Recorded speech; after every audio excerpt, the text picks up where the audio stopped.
Hi అండి అందరికీ. 32 size వాళ్ళకి blouse back neck perfect cutting ఈ వీడియోలో చూసేయండి. ముందుగా బ్లౌజ్ ఇలా మనం 2 ఫోల్డింగ్స్ వేసుకోవాలన్నమాట. ఇటు సైడ్ క్లోజ్ ఉండాలి, ఇటు సైడ్ ఓపెన్ ఉండాలి.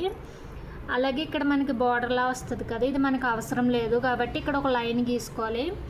అలాగే మనకి బ్లౌజ్ హైట్ ఎంత కావాలి అనేది చూసుకొని నేను ఇక్కడ 14.5 ఇంచులు పెట్టాను.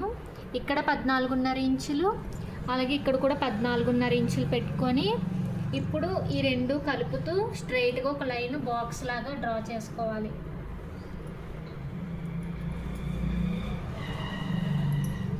థర్టీ నుంచి ఏ సైజ్ వాళ్ళకైనా సరే 5.25 ఇంచులు సరిపోతుందండి. 34 ఇంచెస్ వాళ్ళకి కూడా సరిపోతుంది అన్నమాట. అలాగే షోల్డర్ మనకి 6 ఇంచెస్ పెట్టుకోవాలి. ఇక్కడి నుంచి ఇలా స్ట్రైట్ లైన్ డ్రా చేసుకోవాలి. ఇప్పుడు మనం 1.2 ఇంచెస్ దగ్గరికి ఇలా మార్కింగ్ చేసుకోవాలి.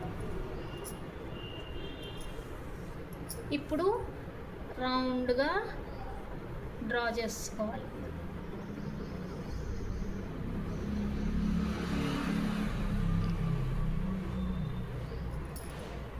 ఇక్కడ మనకి లూజ్ వచ్చేసి 7 ఇంచెస్, అలాగే 1 ఇంచు మనం డాట్స్కి తీసుకోవాలి. అలాగే 2 ఇంచెస్ ఖర్చుకి తీసుకోవాలి.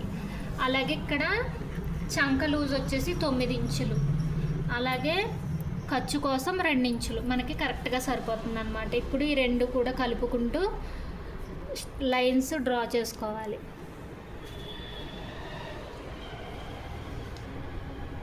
ఓకేనా. ఇప్పుడు నెక్ చూసుకుందాము. ఇక్కడ మనకి బ్లౌజు ఇక్కడ నుంచి ఇక్కడికి ఎంత ఉందో కొలుచుకోవాలన్నమాట. ఇక్కడ 3.5 వచ్చింది అంటే ఒక 4.5 4.4 అలా పెట్టుకోవాలన్నమాట. సో ఇక్కడ 4.4కి డ్రా చేసుకున్నాము. పర్ఫెక్ట్ రౌండ్ నెక్ అన్నమాట. మీరు ఇలా డ్రా చేస్తే చాలా నీట్గా కుదురుతుంది. ఎంత పొడవు పెట్టినా సరే రౌండ్ నెక్ అస్సలు భుజాలు జారకుండా నీట్గా ఉంటుంది. ఎలాగో ఇప్పుడు చూడండి, ఇక్కడ షోల్డర్ మనం కరెక్ట్గా 3 ఇంచెస్ పెట్టేసుకున్నాం. ఇప్పుడు మిగిలిన 2.2 ఇంచుల వరకు ఉంచుకోవాలి. ఇంకా దీన్ని మనం ఇలా లోపలికి జరపకూడదు అన్నమాట. ఇప్పుడు దీన్ని స్ట్రైట్గా డ్రా చేసుకోవాలి.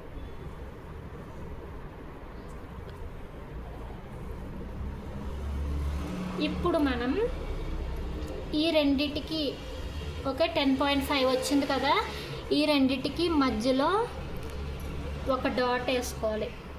ఇలా మార్కింగ్ చేసుకొని ఇప్పుడు మనం నెక్ ఏ మోడల్ కావాలన్నా సరే ఇక్కడి నుంచి మాత్రమే మనం ఎంత వెడల్పైన పెట్టుకోవచ్చు. కానీ ఇక్కడ మాత్రం అస్సలు దీన్ని డిస్టర్బ్ చేయకూడదు అనమాట. ఎందుకంటే భుజాలు జారిపోతాయి. తాళ్ళు పెట్టుకుంటున్నామంటే మనం ఇక్కడ ఎంతైనా విడ్త్ పెట్టుకోవచ్చు. కానీ తాళ్ళు లేవు, భుజాలు జారకూడదు అంటే దీన్ని మనం అస్సలు డిస్టర్బ్ చేయకూడదు. ఇప్పుడు నేను ఇక్కడి నుంచి ఒక 1/2 ఇంచు, ఎందుకంటే ఈ రౌండ్ నెక్ కొంచెం ఈ షేప్ కావాలి నాకు కాబట్టి ఇలాగే ఇస్తున్నాను. లేదు మీరు ఈ షేప్ కావాలి అనుకుంటున్నారంటే కనుక ఇక్కడ 1 ఇంచ్కి పెట్టి మార్కింగ్ చేసుకోవాలి. నేను ఇది గీస్తున్నాను కాబట్టి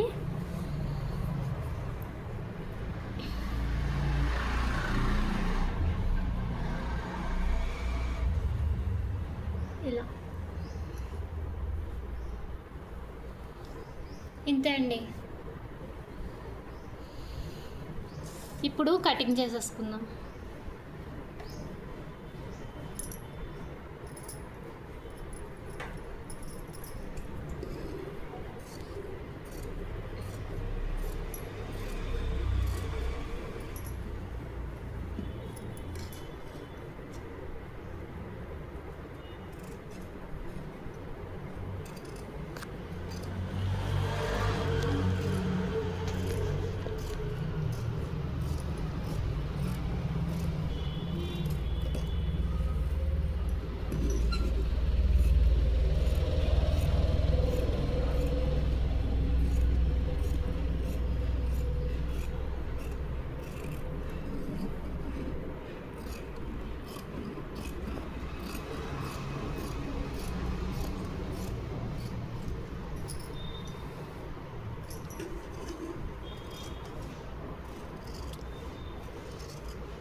ఒకసారి ఆపే.